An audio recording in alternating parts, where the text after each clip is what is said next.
नमस्कार मित्रांनो, आज आपण होतो लोणंद फलटण रोडवर आणि इथे घरगुती खानावळची चर्चा खूप होती. पाटील गावरान घरगुती खानावळ. तर म्हणलं आता आलोयच तर चव तर घेतलीच पाहिजे. क्वालिटी लय नाव ऐकलंय. थेट आपण गेलो त्यांच्या किचनमध्ये. मालकांची घेतली भेट. मालकच स्वतः कुक आहेत. त्यामुळे चवीचा तर प्रश्नच येणार नाही. तर आपण त्यांना म्हणलं चव घेतल्याखेरी आपण इथनं जाणार नाही. त्यामुळे आम्हाला म्हणलं लवकरात लवकर ताट करा. त्यांनी ताट घेतलं करायला आम्हाला. बघू शकता तुम्ही, बघताच तोंडाला पाणी सुटतंय. एक एक एक नंबर पीस आहेत.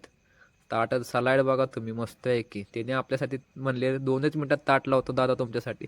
म्हणलं लवकर लावा, बघून तर आम्हाला खूपच पाणी सुटतंय तोंडाला. म्हणलं लवकर रेडी करा, आमच्याकडनं काय दम धरवाना झालाय.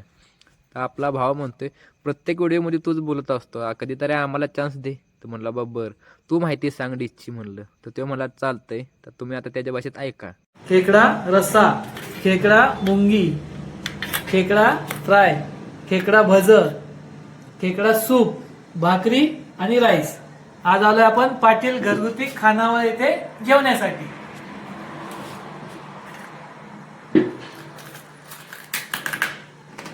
एकदम क्वालिटी घरगुती खानावळ. हे आहे भजर. ओसम. हा आहे खेकडा मसाला. क्वालिटी मध्ये एक नंबर. मित्रांनो, तुम्ही खानावळ बघू शकता. एक नंबर घरच्यासारखं जेवण आहे. हायवे रोड साईडला असं जेवण आम्ही कधी जेवलो पण नव्हतं. अवश्य तुम्ही भेट द्या. आम्ही तर वारंवार येणार आहे, पण